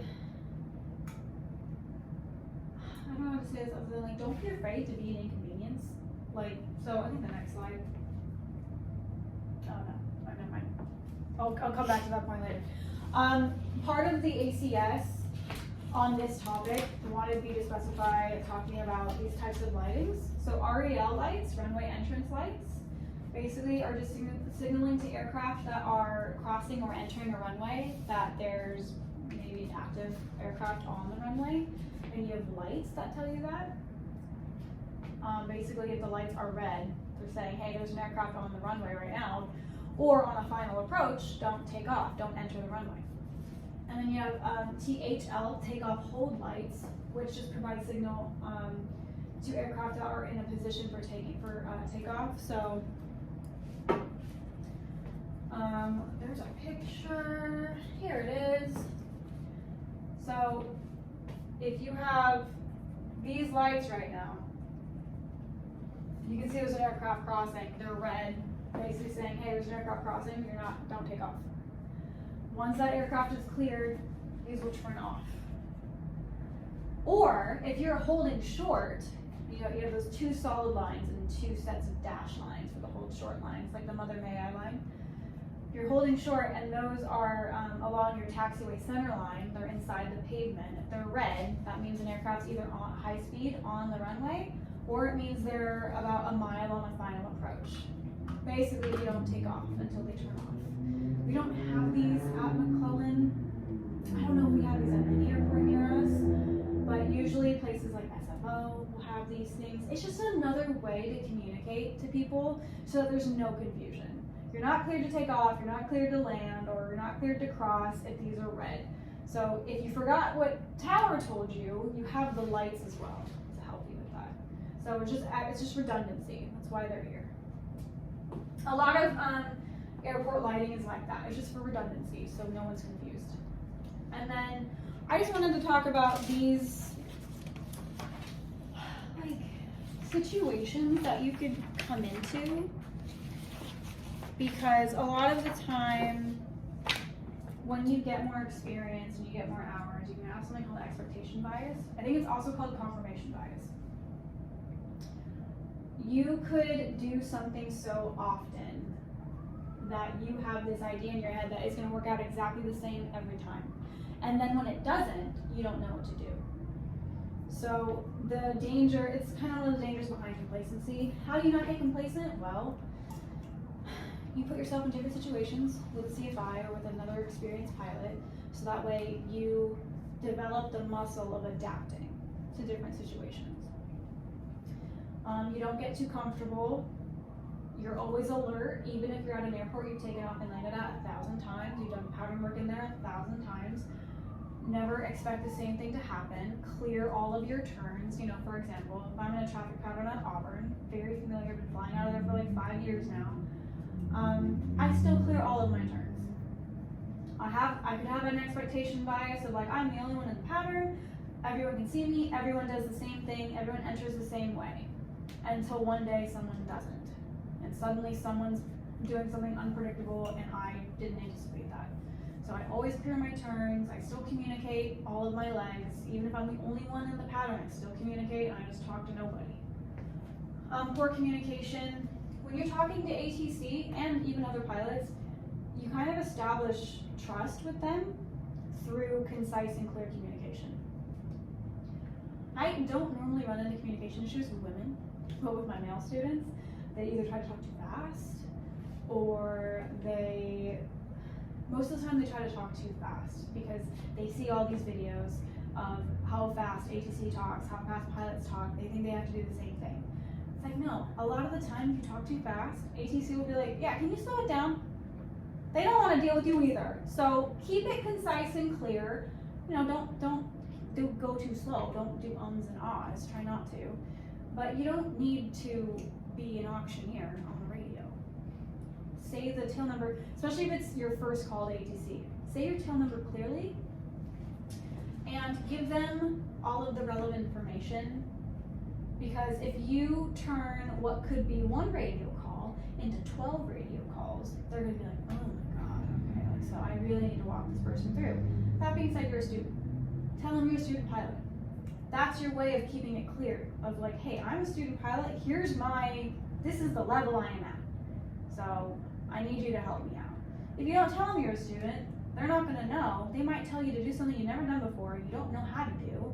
And then some people, they're too afraid to say, I'm a student pilot, I don't know what that means. When in doubt, you talk in plain English. You tell them, I don't know what you just said. Or can you repeat that, I'm a student. If you don't, and you try to do something in the way that you interpreted it, but maybe that's not what they wanted you to do, now you're in trouble. So when in doubt, you just talk in plain English. Be like, yeah, I'm a student, and I'm on a solo, and I'm not really sure, I'm not familiar with that. They'll be like, okay, you know, just go ahead and turn to this heading, stay on this altitude, and just go that way. And you'll be like, oh, okay, yeah, I can do that. Because then they will also talk in plain English. When everything falls apart, everyone just talks to each other normally. When you're doing you'll practice the radios with your CFI in a towered airport and a non-towered airport. But I am going to tell you, try to avoid saying to and forward. Like, don't say I'm on a left downwind for runway 16, or I'm on a left downwind for 16. Because it sounds like you're saying 416. That's, you know, a number. So all you have to say is turn left downwind 16, upwind 16, left base 16, final 16. You can say runway, that's fine. But just say the numbers individually. So 1,500, not 1,500. 2,300, not 2,300. Runway numbers are individual. If it's runway 7, you can just say runway 7. Some people say runway 07. Do whatever you want, it's fine. Whatever ATC says to you, you repeat back the important stuff. So when you're talking to ATC and they give you an altimeter setting, say the altimeter setting. A lot of people will just say, Roger. Okay, well now they don't know that you got the right number. You don't know if you got the right number. You plug it in. Maybe you heard something different than what they said, but you never confirmed and you plugged in the wrong number. Happens a lot. End every call with your tail number. So if they say 329er, turn left 140. Left 140, 329er. If you just say left 140, they're like, who responded to that? There's other people on the frequency. Somebody else might have responded. And if you don't see your tail number, you might have thought a call was for you, but it wasn't. But because you didn't see your tail number, they just assumed, oh yeah, they repeated it. But now you're doing something you shouldn't be doing. So keep it clear, keep it concise, use your tail number, always repeat with your tail number at the end of the call. If it's your first call, you'll begin with it, and then after that you end with it. And if ATC uses your full tail number, use your full tail number, 61329er. If they shorten it to 329er, then you can shorten it to 329er. But the reason being of them using the full thing sometimes is because there could be another person with a tail number very similar to yours. So they want to be clear. The other day I was flying in a plane that ended in 06 Charlie. There was another plane that ended in 07 Charlie. So they told me and the other guy, please use your full tail numbers. There was another aircraft with a very similar ending. Okay, 1306 Charlie. And then the other guy was like 4607 Charlie or something. Everybody just wants to do the right thing. Everybody's trying their best. And then, when in doubt, if you're ever in a situation where you're not sure if you're gonna live or die, you declare. I'll send you guys the video. There's a video, and it's sad, from AOPA. I forget what it's called, but I know like the thumbnail. It is a girl with I think 200 hours. She's flying a Cirrus, which is just like a fast single-engine aircraft. I don't know if it's retractable or not. But she's flying into, I think, Dallas-Fort Worth, super busy airport. She was trying to get in, and they kept rerouting her. They kept switching the runways on her. They kept clearing her to land and then telling her to go around because somebody else faster was coming, and they just didn't space her correctly. And she just was getting fatigued. She's getting tired, and then on like I think the third time or fourth time she had to go around, she wasn't paying attention to her airspeed. And she ended up stalling the plane, crashing and dying, and everybody in the plane died. So, and you know, the reason, when it comes to those types of videos, they don't, again, no one blames anybody, but they will say the responsibility lies on the pilot, but also, it was also part of air traffic control's responsibility, because they weren't doing a great job at what they're supposed to do, and then she didn't exercise piloting command authority by declaring. If you're tired, getting rerouted a whole bunch of times, going around, things fall apart, and in that situation, you have to declare. Be like, you know what? I'm declaring an emergency. I have to get down. I'm exhausted up here. And no one can tell you no. No one can say, no, you can't declare. They have to treat you as an emergency aircraft. They will prioritize you. They'll clear everybody else. Yes. Oh, okay. And yeah, so it was just, she didn't have that piloting command authority of like, okay, I'm at my limit. She was trying her best to comply with ATC, and you have to be a team player and to do what they asked, but they kind of ended up flying the airplane for her. I think what happened is they told her, make a tight turn, make a tight left turn, tighter, fly tighter. And so she was trying to do what they asked, but at that point, now ATC is flying your plane for you, which you can't let them do that. They don't know the limitations of you or your plane. You know those though, and you have to communicate that by declaring. Don't be afraid to be an inconvenience. And it's really hard, and I think especially culturally in society as women, you know, we don't want to inconvenience anybody. In aviation, I don't care, male or female, whatever, you declare, you're the authority, and you kind of have to push all of that learning, like you have to unlearn that, maybe that habit of not being an inconvenience, not being too loud, and just know that it's life or death up there. And if you ever have a situation where you don't know if you're gonna live or die, that's a red flag where it's like, okay, I'm declaring. I don't know like if I'm safe right now. So I'll send you guys the video. It's like one of my least favorite videos because it's something that was so avoidable and that could have happened had ATC done their job a little bit better, and also she had declared.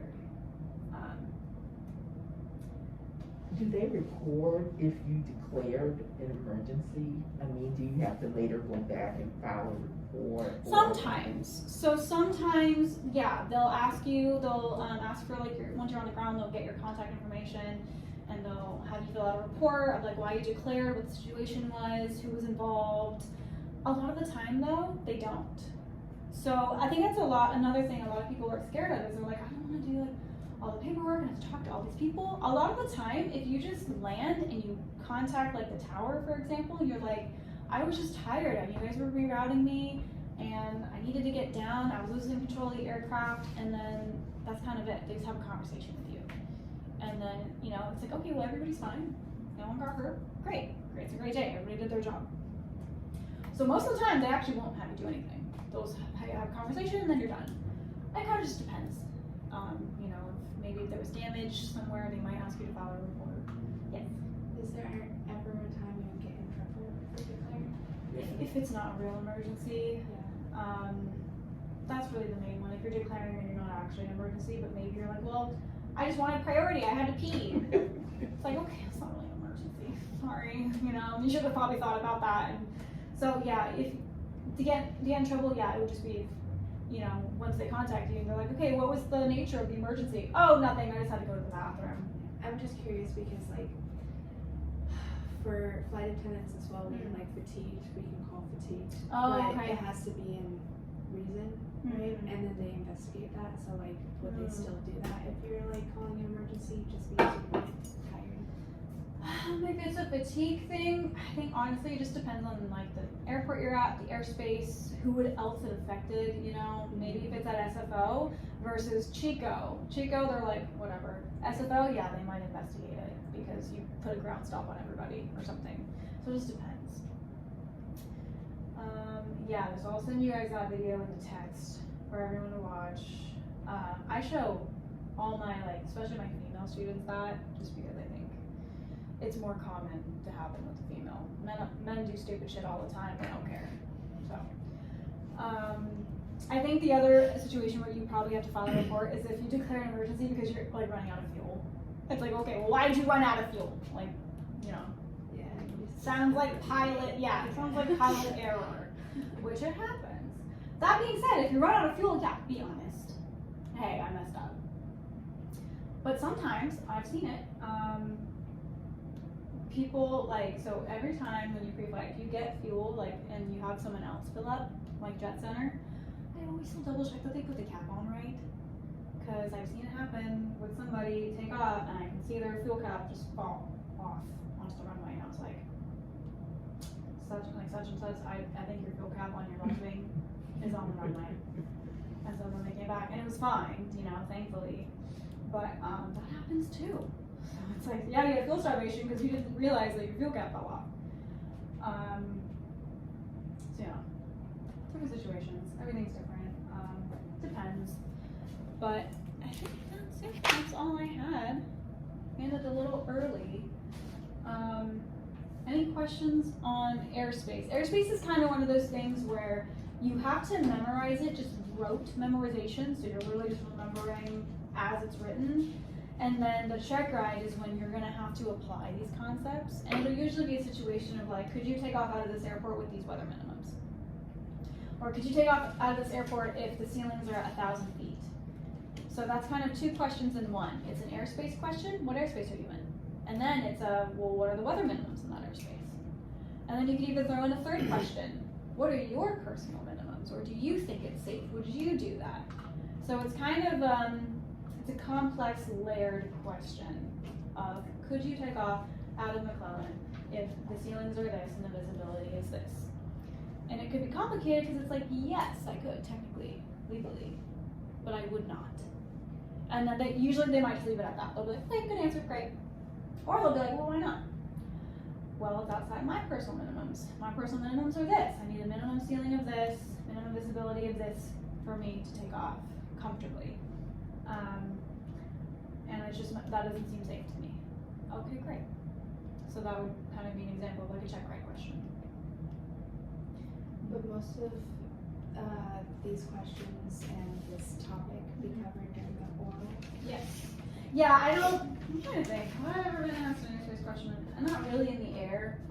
A lot of it's on the ground because in theory, when you're flight planning, you'll become familiar with all the airspaces along your route, and you should know the minimums along your route. So usually, they'll have you, so you'll have to plan across country for your check ride, and it depends on who it is. You know, sometimes it'll be like, plan it from McClellan to Oakland, plan it from McClellan to Clear Lake. And usually they're gonna ask you airspace questions along your route. So they'll probably ask you about your departure airport and your destination airport, but then like, if there's a military operating area along your route, they'll ask you about that. And then sometimes, I know one examiner specifically, he's from Reno, Nevada. A lot of our examiners are from Nevada. He likes to ask about airspace questions about airspace in Nevada. And I feel like he does that because it's kind of tricky, because like we don't fly to Nevada typically, you know, flight training. So we might not be paying attention to the airspace over there, but then you have somebody who is from Nevada. He's like, well, you know, take me over to Reno. Like, what airspace is Reno? What are the weather minimums of Reno? So depends on who you have, but for the most part, you should know the stuff along your route for sure. And then you should just be able, you know the legend. On ForeFlight, it's in the documents. There's a VFR chart legend. On the paper chart, it's just on the front cover. On the bottom, there's a legend with all the symbols, all the airspace symbols, what they mean, where they start. There's a dash magenta line, a dash blue line, a fuzzy magenta line, a fuzzy blue line. You have to know what those mean. Usually those are like, it's like Echo and Charlie and Delta and Golf. Again, Alpha's not on your chart because it's not VFR. But there's a whole bunch of symbols on there. So it can get really convoluted really fast. And our charts are honestly really busy, like in terms of like how much is on there. If you ask pilots from other countries, like in Europe, they look at our charts and they're like, oh my God, there's so much information on these. They think, I don't know exactly what their charts look like, but they don't have nearly as many symbols as we do. So we have a lot going on. So you have to be very military. Probably. What's that? They probably have a little bit less military operations. Yeah, for sure. So I think that military complicates a lot of things with aviation. But so be very comfortable with the charts, whether it's ForeFlight, Garmin, iFly, or paper chart. You have to know how to use a paper chart and to navigate using that. As for your test, are you going to use it realistically? Probably not, but it's still part of the check ride. So be very comfortable navigating that. Yeah, and then just, again, these are the regulations that you should be familiar with. I like to point out regulations because I don't want to give you an acronym and just leave it at the acronym. I want you to know like where the resource is and what the context it's in. In airspace, there's a lot of context. If you read AIM Chapter 3, there's a lot of context on Class Golf specifically. That is just, it can be really confusing to talk about, but if you just read it a couple times, and it might take a couple times of reading it and talking about it to fully understand all the different complexities of Class Golf. And even Echo a little bit too, but mostly Golf. Golf is just weird. But yeah, I'll send the PDF version of this to you with my notes on it. Send you guys the videos. For the check ride, do they have like a preference on how you are looking at the flight? Like, do they want it to be on like tablet? It's not that it has to be, but yes. Yeah, like they won't like it on your phone. Yeah, they'll usually say something if it's only on your phone. They'll be like, and also part of the idea is if you have your phone, let's say your phone dies or it overheats, it's hot, and they're like, okay, well now you're on for flight. That way, if you have your phone and an iPad, it's like, well, I have two. Mm-hmm. And then I'll primarily use my iPad because it's bigger. So yeah, they would like it if you have the iPad, just because it's bigger, it's easier to read in a pinch, and that way you have two versions of it. And then, I go so far as to also give my students like a paper chart. Okay, now you have three charts. You have your phone, you have your iPad, and you have a paper one. If everything goes to shit, you have a paper chart at the very least. To help with navigation. So I'd recommend getting a paper chart. Just buy one. It's probably going to expire by the time you get your check ride done, but it doesn't have to necessarily be current for the check ride. If you want it to be current for the check ride, by all means, it can't hurt, but you don't have to. they know you're not using the paper chart on the plane. Their examiners now are very practical. They know you're using ForeFlight. They know you're using whatever app that you're using, because that's just kind of how everyone does it. Airline pilots do it the same way. They're all using an app. A lot of them are using ForeFlight, so they know. Examiners know, but they're still going to test you on the paper stuff. Was there anything on here that we didn't? Is there anything? Are there any blank spots? Well, I wasn't filling it out. Oh, okay. Let me see. Oh. Let's see. I'm flying over so number 8. I'm flying over the top of it here. I'll give this to you and I'll do this one. PIC stands for Pilot in Command. IFR stands for Instrument Flight Rules. VFR stands for Visual Flight Rules. Number 4, my 3 responsibilities as a pilot are aviate, navigate, communicate, in that order. The 4 types of airspace are controlled, uncontrolled, special use, and other. Can I fly in Class Alpha as a private pilot under VFR? No, we cannot. To fly in a Class Bravo, I need to be communicating and be cleared by ATC, and I need the following equipment. Do you guys remember that? ADSB, transponder, communication, Yes. What kind of transponder? ADSB, ADSB is different. Mode C. modes. Mode C.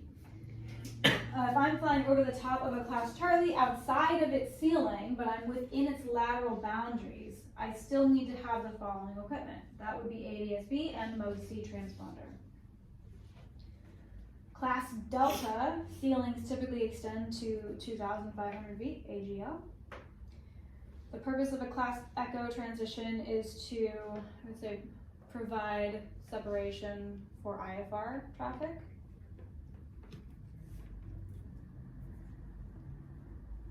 Class Echo is considered controlled.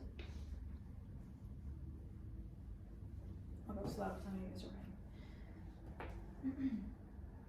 Class Golf, weather minimums below 1,200 AGL are, does anyone remember this one? One statute mile and clear clouds. Yep. 1 statute mile and clear clouds. And I should have put on here, that's for daytime. Alert areas are designated areas that may contain a high volume of training activities or an unusual type, I want to say aerial activity, but let me double check on the wording.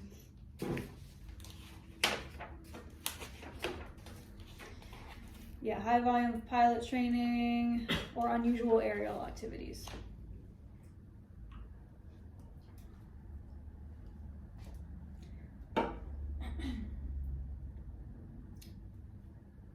A warning area is an area that extends 3 nautical miles outward from the coast of the U.S. and they contain activity that may be hazardous to non-participating aircraft. Non-participating means you're not talking to ATC or you're not IFR.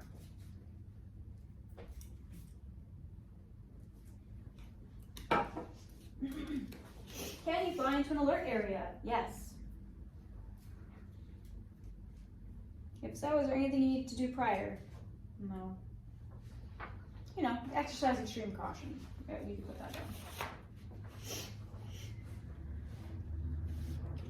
Oh, I need to read this one. Restricted area often contains airspace that denote the existence of unusual, often, I believe it's often invisible, hazards to aircraft, such as artillery firing, guided missiles, or aerial gunning. Or you just put like Top Gun stuff.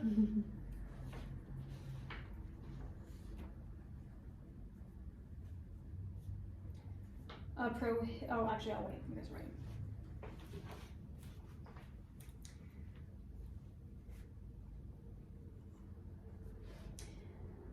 Prohibited area contains airspace which, what am I saying? A prohibited area contains airspace which the flight of airspace is, I don't know what I was trying to say there, but I was regulatory. And these areas are established for security or other reasons associated with the national welfare. Does anybody remember what MOA stands for? Yep, military operation area. We're operating. I don't think we're going that way. And then MOAs are established for the purpose of separating IFR traffic or non-participating aircraft. And then pilots under VFR should exercise extreme caution.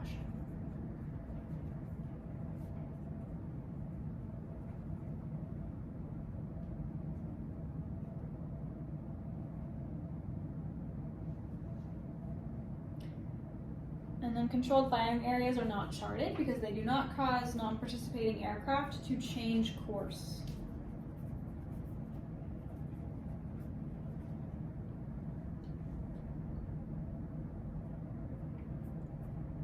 After departing a towered or non-towered airport in the Sacramento area, eye contact NorCal approach for a flight following, or departure, whichever, they're the same person. I guess NorCal departure for taking off. And then at some point, in theory, they will then pass me to the Air Route Traffic Control Center facility, Oakland Center. If you go down, I think somewhere past Bakersfield, it becomes SoCal Approach or Los Angeles Center. If I lose communications and all the troubleshooting tactics fail, I can squawk 7600.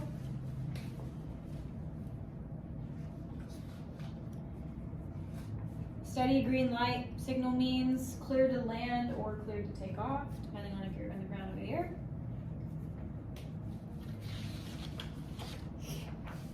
Flashing red, you can't land, and if you're on the ground, it means taxi clear of the runway in use. So do not land or taxi clear of the runway. Depends on if you're in the air or the ground. Steady red means stop if you're on the ground, or if you're in the air, give way to other aircraft. And then steady green means you're cleared for takeoff or clear to land. I don't know why I put that twice. Maybe I meant to do flashing green. Otherwise, it's the same answer. Cool. Well, that's all done. Next week is a mock group oral. I'm going to present questions, and depending on the type of question, it might be a yes or no or an easy question, black and white, or it could be a question that I want you guys to discuss as a group. And I want you all to discuss it with each other, not with me. I want you to kind of pull in all your resources, all your notes, and just come to a conclusion. And I'll try to phrase it in ways that like an examiner would, so that way you're hearing it from me, and then your own CFIs will do mock orals with you in preparation. So you're going to hear this type of formatted question multiple times, so that way when you go to your check ride, it's not new. You now will know how to interpret the information that they're trying to pull from you. Because they're just trying to pull information from you, and they're also trying to gauge your ability to troubleshoot and make decisions. Because sometimes it's a question where it's like there's not necessarily a right or wrong answer. They just want to know what you would do, and like an emergency situation. And based on how you answer that question, they can kind of tell like what kind of pilot you are and if you're going to be safe. Again, if the first thing you say is, well, first I'm going to fly the plane, they're going to be like, fantastic. Then they might be like, well, what does fly the plane mean? And then, you can go into the emergency checklist procedure. You can be like, well, I pitched for best glide, I would yada, yada, yada, which is this airspeed, things like that. And they're just kind of testing your troubleshooting tactics. So if they ask you a question where they're like, you're flying along and you're on a flight following, but you haven't heard from them in a while, they're talking to everybody else, you check in several times, no response, what do? If the first thing you say is squawk 7600, they might be like, okay, is there anything else you can do? But if you go into, well, I would check the volume, I check the frequency, I would, play with my mic jack a little bit, make sure my headset volume's turned up, maybe I try COM 2, maybe I go to the other side, they'll be like, okay, you know how to troubleshoot. Because a lot of the time it's a hardware issue, not a software issue. So if you know how to break down the problem into steps and have common sense, they're like, cool, like you obviously know what you're doing. you're obviously proficient pilot. Because a lot of the time people are like, oh, it's lost comms, I'm gonna squawk, I'm gonna declare, all these things. It's like, no, slow down. It might just, your volume might just be down, like, relax. So, a lot of the time it's very much just testing to see what kind of person you are. And how confident you are in your answers also plays a huge factor into whether or not you pass. Because if you say your answer like a question or like you're not sure, they'll be like, are you positive? Are you sure? And then you start second guessing yourself. You're like, oh, I don't know, no, I'm not sure. So, you know, if you say, oh, well, I think it's a classic golf. They'll be like, oh, is it? And I'm like, I don't know. So if you say it's a class golf, they'll be like, okay. And they'll tell you right or wrong. Wrong. Yeah, they'll be like, no, it's not the confidence. Yeah, right? So, try to, if you're going to answer confidently, make sure you're confident and correct. But, because I have to. Or make a good argument. Make a good argument for yourself, like, come prepared. But, so yeah, we'll do a mock group oral. That'll be fun. Well, you guys are all going to chat. You're going to tell me your answer, you're gonna plead your case, all sorts of things. So, but it'll be good for you guys to work as a group and pull in your own resources and not use me. I'm the examiner. I can't help you. Is kind of the idea. Is it, so, I'm not sure, I know it's like pass fail, but is it like a driving test, like where you can get some things not perfect? So, when it comes to the oral, you could miss a few questions. If you miss too many, then they're like, okay, I gotta stop. But there's not like a general. There's not usually like, you miss one question, you're done. Yeah. Maybe if it's like a big enough, obvious question, they could possibly be like, that's already like not safe. No, I can't pass you. But most of the time, if a student fails, it's because they missed a handful of questions. If you miss one or two, that makes sense. You're nervous. You don't know everything. They know that. And honestly, it might have just happened a subject you never came across. So missing one or two is fine. In the flight, it's pretty much you miss one, you're done. Yeah. Okay. Yeah. So the flight's a little bit more cutthroat, I guess. The oral, it's a little bit more room, more flexibility. I will say though, even in the flight, especially for private pilot, it's your first check ride. It's probably the one you're gonna be the most nervous for. A lot of examiners, if you bust something, like altitude for example, but you come back and you correct it yourself, they'll let it slide. Try not to do that a million times, but if you take off, you level off 200 feet high. I'm high, I'm correcting. They'll be like, okay. They're not expecting you to be perfect. They know you're not going to be perfect. But they are looking for you to catch your own mistakes and how you react to those mistakes. Because a lot of the time, what the check ride will reveal in a lot of people is that they don't do well under pressure. You might do well under pressure with your CFI, who you've flown with a million times. But when it comes to flying kind of on your own, you have the examiner, but you're doing everything by yourself. And if you can't handle the pressure of a check ride, you probably can't handle the pressure of a real life engine failure. So being stressed and nervous is kind of part of the test.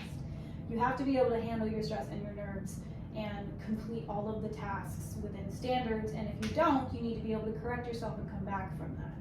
Because if you can't, then the idea is, again, if you're in an emergency, you're not going to be able to come back from that in a real life situation because that's real life stress that you're not handling very well. So that's a lot of the time where people crumble in the flight is they make one mistake, they may be correct for it, but then everything else falls apart. And they don't know how to get out of their own head and just come back from the mistake, brush it off, continue flying. Because if you make one mistake on a real flight and everything falls apart just like that, that's where you have accident reports that occur. So the nerves are part of the test. That being said, if you correct for your mistakes and you call them out before he or she does, a lot of them will be like, okay, I didn't have to say anything. You told me you were correcting, that's fine, that's great. If you're in a maneuver and you bust the maneuver regulations, but you get out of the maneuver and you say, that was horrible, and I understand, I lost too much altitude on that one. Here's what I would do to correct next time. Can I do it again? most of the time, most examiners are like, absolutely. But you have to be confident enough and in authority enough and command enough to do that and to communicate that to somebody. But if you fail, if you bust the maneuver, but you keep going in the maneuver and then you just end the maneuver and you don't say anything, they're just like, okay, so that was not within standards. Let's go back, kind of thing. You have to communicate. You know, tell them what you're thinking, tell them what you notice. You're almost like narrating what you're doing and narrating your thought process. That way they know. That way no one's guessing what you're thinking or what you're doing. Because they've never flown with you before. So they're probably a little bit nervous too. Because they're just like, I don't know what your behaviors are, your tendencies. I don't know if you're safe.